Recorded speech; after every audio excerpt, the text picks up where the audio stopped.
Feels good, nice to be affiliated with the team after quite a long summer, and the opportunity to come and play here was a really good one, and I jumped at it.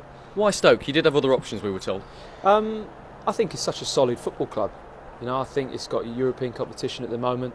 I think it's got a great kind of organisation and culture about it, where people turn up to work and commit in a good way. So I'm hopefully going to really enjoy it. And I made the point to you just a moment ago that wherever you've gone, you've spent some time there. You're not one of these players that flits between clubs, year on year. So this had to feel right for you, of somewhere that you could stay for 2 years at least. Definitely. No, it ticked the box on that front. I don't tend to kind of jump about, like you say, here and there with clubs. I sign a contract and generally nearly see it through. So, I hope to do that here as well. How difficult was it at West Ham in the end there? The relegation, it struck us as inevitable that you would leave as a result of that. But it was tough times down there, wasn't it? It was very tough times. A very disappointing season all round, really. Difficult times and a difficult situation, but you have to put that behind you as a player and try and move on and move to the future, which is for me at Stoke City, and I'm looking forward to that. Playing back in the Premier League, no disrespect, but this stage in your career was absolutely crucial. This might be, it could be your last move. Do you see yourself potentially ending your career here at Stoke? Who knows, but you're right. It was important that I really had a desire to want to maintain a Premier League status and play in the Premier League. So, I said an offer to come and play for Stoke, who are doing as well as what they're doing, was a great opportunity, and I didn't give it a second thought.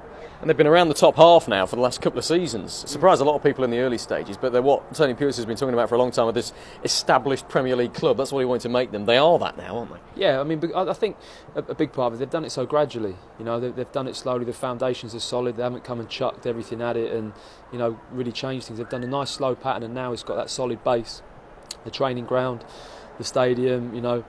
The last few league finishes have been really high, so it's going in such a good direction. What did Tony Pulis have to say to you?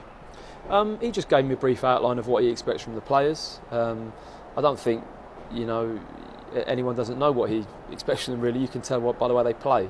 But was that a bit different though from other clubs you've been at? Because he's made a big thing of the discipline he expects, the fitness levels of the players here. Is the fact that he had to spell that out to you, is that a bit different maybe?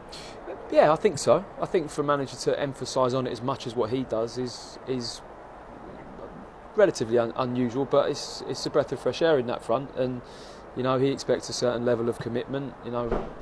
If you lose matches, that's fine, but you don't get beat with endeavour, and that's what he requires. So that's the level he expects from the players. Some competition for places you've joined. Ryan Shawcross, Robert Huth, etc., etc., and there's a certain Jonathan Woodgate they brought in as well. It's going to be a battle to win that spot and make it your own. Absolutely, you're going to have your work cut out to get a place in the team. So that's another, in a way, an attractive thing about the club. It's got great competition in that area, and it's a test for myself. But you're right. There's obviously Robert Huth and Ryan Shawcross who established themselves last season. Jonathan's come in, and now I have. So there's plenty of games. One thing I would say, with the European League, there's lots of Thursdays, Sundays. Then you've got your FA Cup ties and League Cup. So there's plenty of games this season.